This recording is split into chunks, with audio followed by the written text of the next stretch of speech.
And welcome to this particular episode of Beyond Betrayal.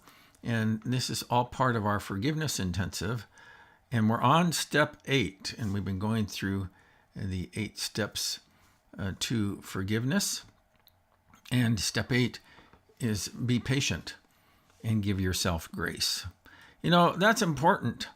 It's important to remember not only when you practice this step, but also when you're seeking to forgive others. And we want to explore that a little bit further in our broadcast today. This, like I say, is all part of our forgiveness intensive program with Beyond Betrayal, which is a outreach of New Destiny coaching. So I hope that you'll be able to continue on with us. We will be right back.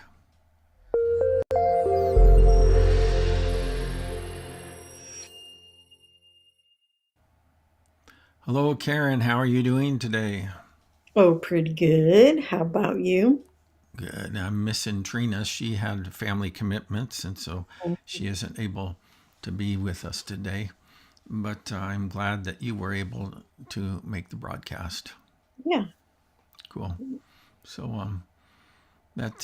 how about for you on this journey to forgiveness? What hmm has your experience been like on on not not with this teaching so much, but on the journey itself? hmm Yeah, I think I probably have it a little easier than a lot of people do because I've gone through it a few times already, and Mm-hmm. so having had some things that were pretty crummy happen when I was younger, and had to work through those. As much as I didn't like those at the time, kind of prepared me for stuff down the road too. Yeah, So, yeah. but yeah, sometimes I'm it just seems like the next one is bigger than the one before, though. Yeah, really, really. I'm just kind of the mindset say, hey, lighten up, God. I'm not, you know, I'm done forgiving. I just want I want no speed bumps or potholes in my way ahead. Well, So what if he said that to you? yeah, yeah, yeah. So, but Uh, so it just is, it's just not it's not a pleasant thing to have to forgive. However, it's an mhm. important skill to learn because it's something that we're going to have to face all along Yeah, the way yeah, in our marriages, in our families, with our friendships, on the job, mhm, wherever we find it, in the church, you mhm. know, wherever we Yeah. find Anytime ourselves. there's another human involved. Yeah. Yeah, and I'm also working on another project. We had a chance to discuss that a little bit earlier today, and it's called Mad at God. So Mhm, sometimes that it's not another human involved, but you are mad at God. You're disappointed in God and what He's allowed in your life, and yeah. so we got to process that. And so we're going to be Mhm, rolling that project out here soon, and I'm looking forward to sharing that with others. So yeah. let's go ahead and we will get going on our talk here today. And it's all about be patient and give yourself grace. It's step 8 in this journey to forgiveness. And what we see here is that what if you had a friend? So, you know, and in your case, it would be nice if you did have a friend. Or at least an understanding and compassionate father. Yeah, there you go. So, but Uh, what if you had a friend who was dealing with profound loss? How would you respond? mhm, Well, probably with compassion. You probably would be understanding. You would hurt because they're hurting, and you probably would respond with patience. mhm. You probably would be patient. People don't always bounce back on schedule, and a good friend gets that. How about for you? had a friend who was struggling with a profound loss or hurt in their life. Yeah, absolutely. Several different people within ministry, and then also Hmm. close personal friends that have had profound loss. Yeah. Um, I think that this also, like, I've used this question with somebody before in like a coaching situation where Hmm. um, the person was really struggling, Yeah. and I asked them, well, they have a younger sister. I said, well, what if your sister was going through this? Would you be Hmm. thinking the same thing about them? And she's like, no, absolutely not. I Hmm. definitely would give them like understanding and compassion and everything. I'm like, well, Yeah. why aren't you doing that for yourself? Yeah. So Why do sometimes you think? it Yeah. helps to remove ourselves from the situation. Yeah. Exactly. Why do you think it's so difficult for us to do that with ourselves? Well, I think we're pretty hard on ourselves, and we have Hmm. high expectations for what we think we should be doing. Yeah. Yeah. Yeah. It's difficult. Yeah, I agree. So, the Bible talks about this in a couple different places. And one great passage that I like is found in Romans 12:15. And it says this: Rejoice with those who rejoice, weep with those who weep. And really, what this passage of scripture is about is practicing emotional alignment. Hmm. And it's good to take your read from other people where they're at in their own space, Hmm. you know, and so Yeah. and not try to talk them out of that. Hmm. I think it's Yeah. interesting that the scriptures teach us that we are to enter into that space with them. We are to rejoice with those who rejoice and weep with those who weep. Hmm. So Yeah. yeah, Yeah. so I don't think that happens very often. I mean, the rejoicing, I think, does. The weeping, I think it's not something culturally we are comfortable with a lot of times coming alongside somebody, hmm, probably as much as they did back in those days where, yeah, that was culturally part of, you had mourners and things like that. hmm, Um, yeah. but yeah. And I, I think that other cultures, even in the world now, mhm, kind of get that more, you mhm, know, than we do. But and I think that part of that is in America we've been enculturated with the idea of this rugged individualism, where mhm, we are supposed to kind of power through mhm. these things, and sometimes we have not only that expectation that we're to power through that, but also the other people in our lives are Yeah. supposed to power through that. Yeah. Part of our pursuit of happiness sort of thing. Hmm. Yeah. Here's Yeah. a passage of scripture that is a good one, and I've often thought about this. Is that it says in Proverbs 25, verse number 20, like one who takes away a garment on a cold day, or like vinegar poured on a wound, is one who sings songs to a heavy heart. What do you think are they getting at when they say, a person who sings songs to a heavy heart is like somebody who takes away a garment on a cold day or who pours vinegar on a wound? Yeah. I don't think that they mean like, because sometimes a song can be the most comforting thing to you when you Mm-hmm. have a heavy heart. So, like, I don't think that that's their point. It's probably like something like a happy little tune, and Mm-hmm. kind of being dismissive of the whole thing. Like, Mm-hmm. um, uh, you know, I don't know, one of those like when you're down in the dumps kind of a songs. Yeah, exactly. Like, all you need to do is give a little whistle or something, and it's like, Yeah, that's not gonna solve the problem, you yeah, know? yeah, exactly. If it were just that simple. There's a couple interesting things that it talks about in this passage. Is that one? is like one who takes away a garment on a cold day. What's the idea behind that? So Yeah. You're like removing comfort. yeah, is that what I need right now from you is comfort, not Hmm. a cheery tune. Right. Yeah. How about vinegar poured on a wound? No, I don't have a lot of experience with vinegar on a wound, but I'm imagining it would hurt like the dickens.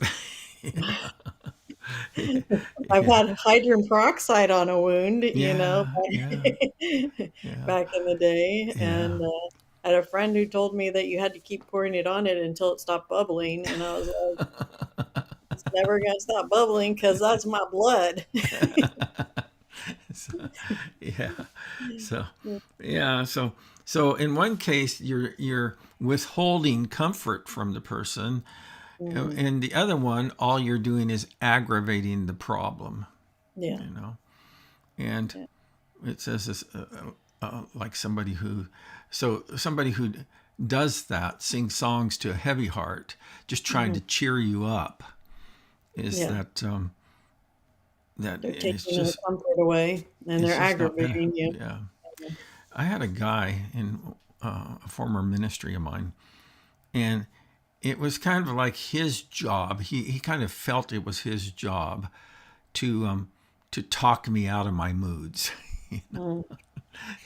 and and and anybody who knows me is that a lot of times I just spend time in my own head, and people from the outside kind of look at that as that, oh, you're down in the dumps, or you're having problems, or whatever else. And so he would always come up to me, or he would often come up to me, and just say, "Smile." I felt like punching him in the chops whenever he said that. Or the calm down when you're really upset. Yeah, It's like, yeah, yeah, that's gonna help. yeah. That I once read a quote that said something. Never. It said something like this: "Never in the history of calm down has anybody calmed down when told to calm down." you know. So Yeah. yeah. So yeah, what we need is we need people who will practice emotional alignment when Mhm. we are struggling. However, we got to be careful. And one of the things that we have to be careful about is practicing emotional allegiance. Mhm. Now, there's a fine line between the two, because emotional alignment can be a valuable way to support someone who's struggling, but no good is served when you become party to their pain. Mhm. And I've seen this plenty. I've seen this so many times where people kind of take the side, and in that process, what they're really doing is delaying the healing and recovery of the one who's struggling, because sometimes the person who is struggling needs to be challenged to process some things, or to Mm. reevaluate some reactions, Right. and they don't need a cheerleader Yeah. when they are not doing that. Yeah. Yeah. And if a lot of times we have at least some ownership um, in the problem, and if Mm-hmm. you're just supporting the person, they're not taking any of their ownership of like what may have Yeah, gotten them into that situation. yeah, yeah. And I just want to clarify, because you were absolutely right. But with respect to this issue of ownership, is that I do believe that there's weighted responsibility. Sure. So what I mean by that is that there in complicated hurt, Hmm. that there is oftentimes someone who is someone, or a group of someone's, who bears the shoulder of blame, Yeah. you know. And this is true in marriage when there's been a infidelity. But Yeah. infidelity always happens within a context, Hmm. and it's good to gain insight into that context without taking responsibility for the Yeah. infidelity, Sure. unless of course you're responsible, Mhm. Yeah. but because there's always a better way to process the struggle that you're having in a relationship than having an affair, Hmm. you know. Yeah. So, Yeah. but There are situations where that doesn't, I mean, where the whole, figuring out what your part of the problem is mhm. doesn't apply, like for, children that are Yeah, victimized exactly. or, Hmm. things like that. You're not going to say, oh, well, what did you do to contribute to this Yeah, problem? children are innocent, Yeah. and so that they need to just be granted that that understanding Yeah. that when a child is abused or something of that nature, that they didn't contribute Yeah. to that, you know. Mm. So, Yeah. Sure.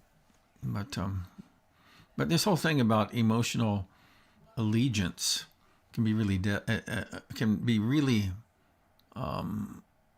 complicating, Hmm. because when you get those types of people in your life, and I really do believe that people mean well Yeah. when they're like that, but what they're doing, they're actually inhibiting your growth and recovery. Yeah. Yeah. Because it's like, alignment would be helping them down the hard path, Mm-hmm. Mm-hmm. whereas allegiance is like, just making the hard path seem like, oh, it's not that bad, it's not that bad, it's not that bad, kind of a Mm-hmm. thing.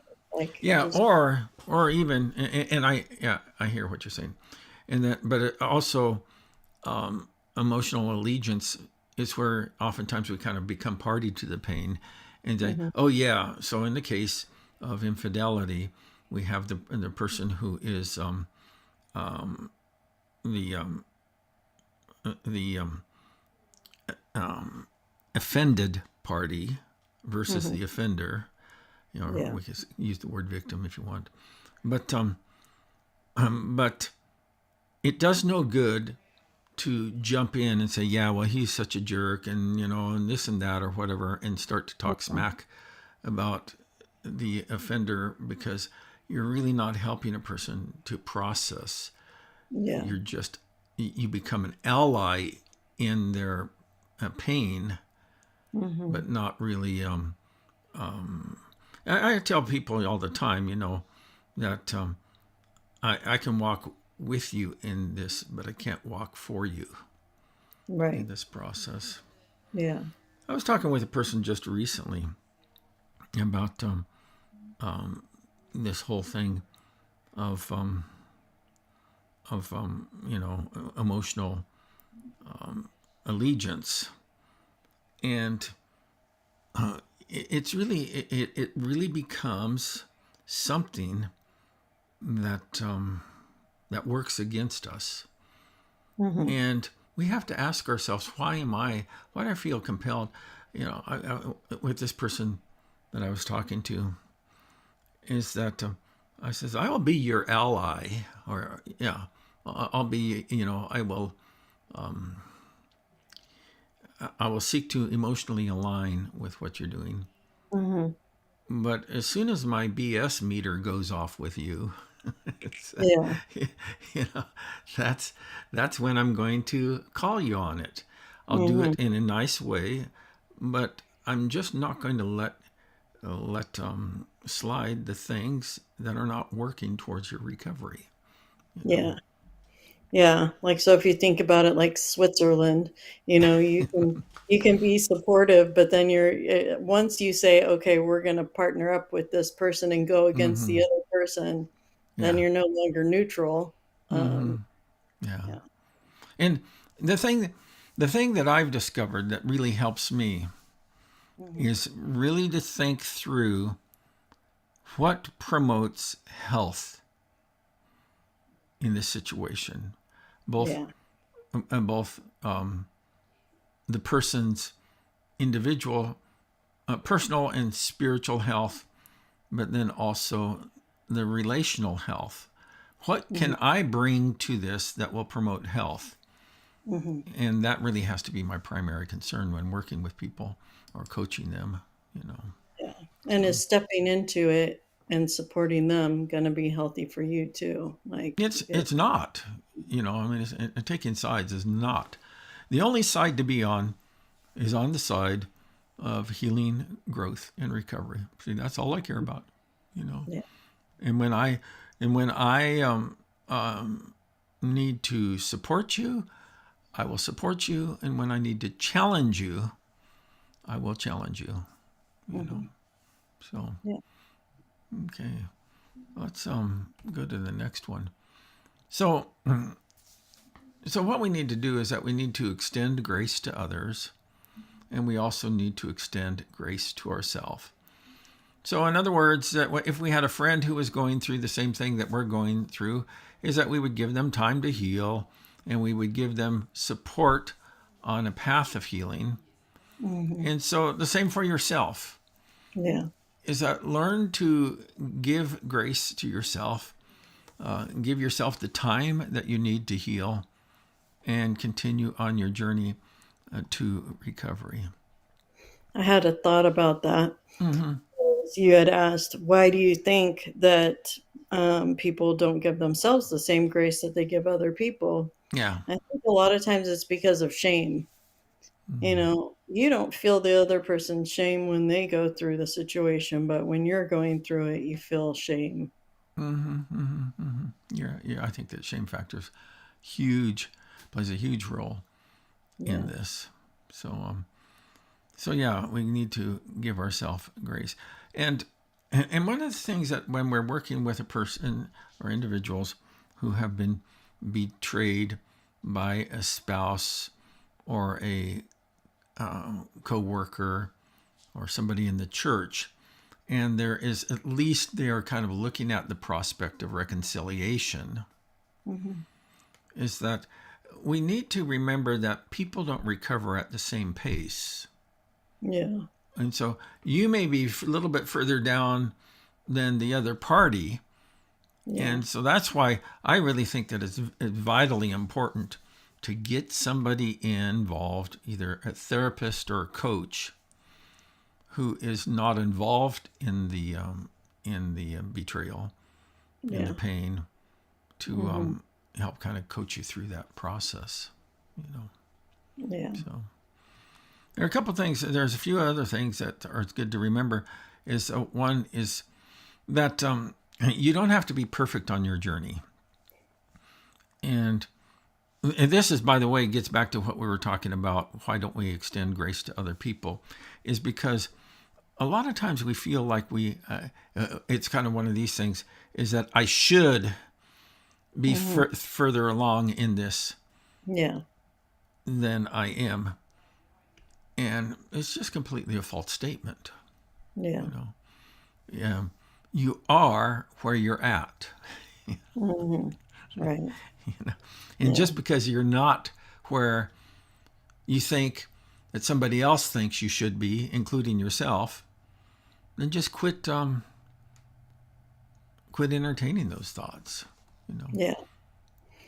Okay. There's this saying, and it's a I know. little bit, I know. I already know what you're going to say. but they say, don't should all over yourself. Yes, I know. Yeah, yeah. So, yeah, that's true. You know. Yeah. So, um, you don't have to be further down the road than where you're at. You are permitted to struggle, and sometimes you might need additional help. Hmm. When I am working with couples who are trying to go through this, and that when I'm working with one party, when I'm not working with the couple itself, but I'm working with one party, one of the things I always do is I urge them to get a qualified therapist involved in the recovery process or the reconciliation process. Because if you stop and think about it, is that not only are you dealing with your personal pain and hurt, but you're also dealing with their personal reactions and responses to pain and hurt, in which in this particular case is an affair. But then also that within that, there's already a context that relationship is being played out. And what makes you think that the way that you were doing relationship before the affair, we're using that example right now, but before the affair was a healthy way of doing relationship, you don't need to kind of pay attention to. You don't want to just keep on rolling forward the old ways that you had of relating, right? And so, for me, if it was successful, it wouldn't have got you to this place to begin with. Yeah. And so, and that's one of the reasons why subsequent relationships, so second and third marriages have a higher failure rate, is because there are patterns that we've never really addressed, right? In those, that type of relationship. In my case, that the major betrayal that I experienced was an employment-related one, and I think that it's safe to say that that's kind of like been your experience too. And so when I look back on that relationship, that I can see that there were things that I did in that relationship that contributed to the complication and the betrayal. Yeah. That doesn't mean I was responsible for that. Right. But, for instance, in one case, I should have said, "Oh, before we go down this path, let's maybe get some legal counsel to see if this is a correct decision to make." Yeah. But I just assumed that the guy who was advocating for a particular solution was giving us good advice, and the advice that he was advocating was completely illegal. Yeah. When I finally got confirmation about that and brought that to the attention of the other parties, I was terminated within 90 minutes. Yeah. So. Yeah. When people are doing things illegal at a company and you bring it to their attention, a lot of times that's going to be you that gets kicked to the curb. Yeah. Yeah. So. And so, but nevertheless, it was incumbent upon me to figure out what type of organization do I want to serve.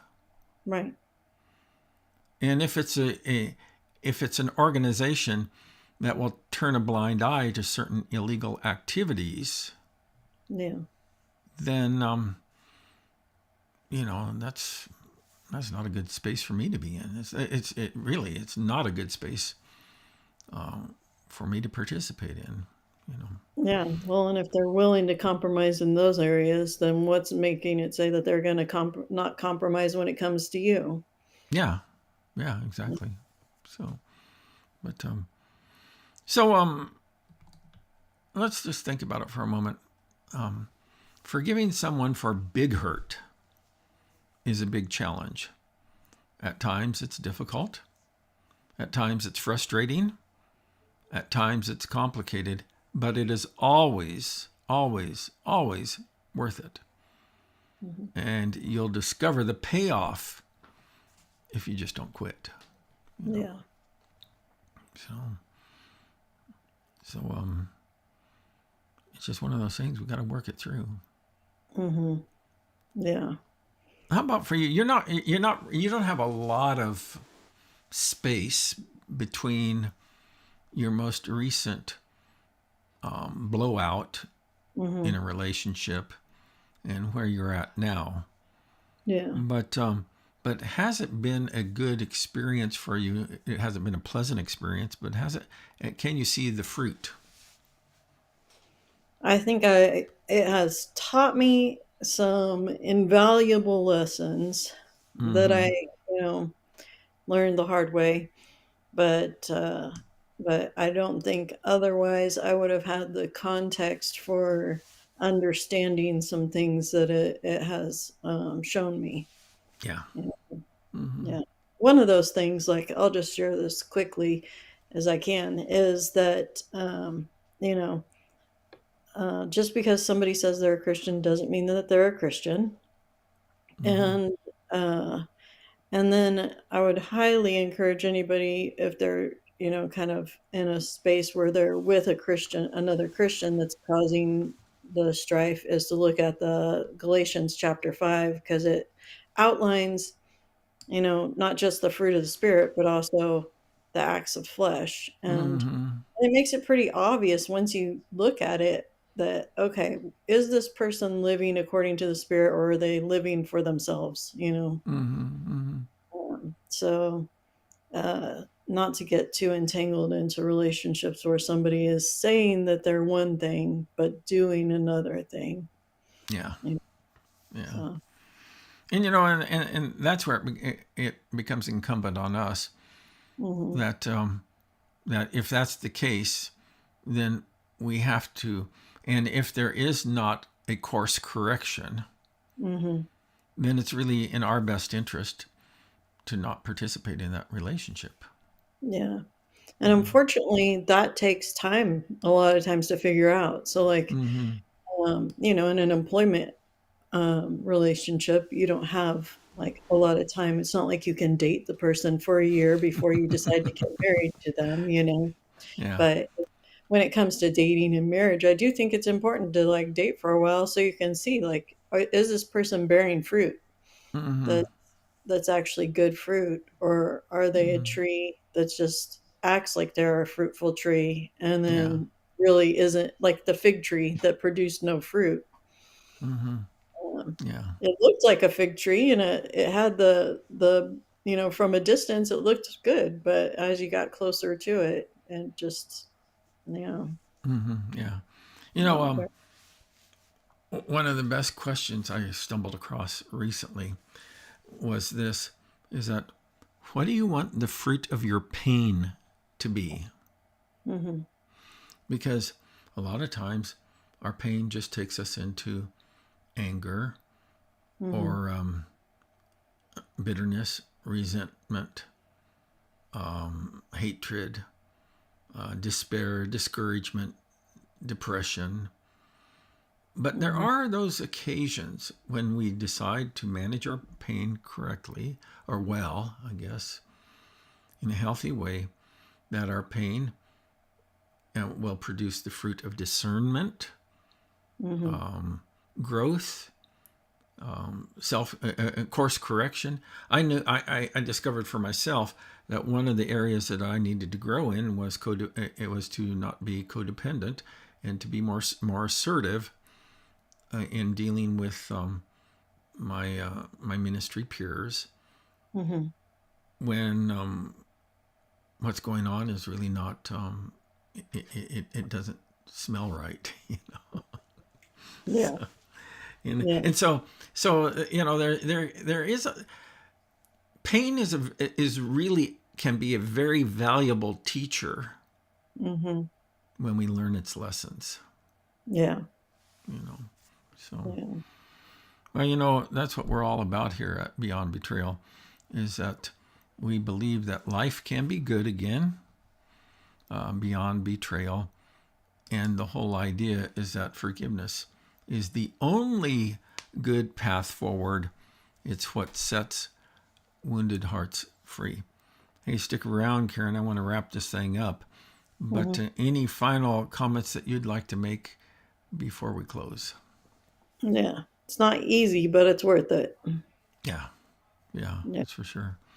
And so I'm so grateful for the folks who are part of our Beyond Betrayal group.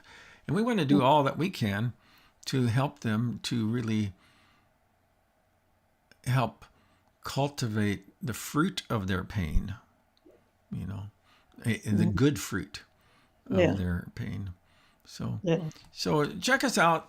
That you'll find us online at beyondbetrayal.org. That's actually gives you a link to the resources, some of the resources that we've developed. I would encourage you, however, with respect to those resources, to not try to just do it on your own, because sometimes you'll just get lost in the process. And I think that it's really beneficial to have a coach or someone who can come alongside of you. They can't walk it for you, but they can walk it with you. And in addition to that, we have a Beyond Betrayal Facebook group where it's a private group, but anybody can join who is willing to essentially live by the rules of the group. And that in that group is that we seek to bring you resources and content that will help you on your journey. So we have just a couple more steps in this forgiveness initiative that we're going to be looking at, but that's it for now. And I hope you'll join us next time around.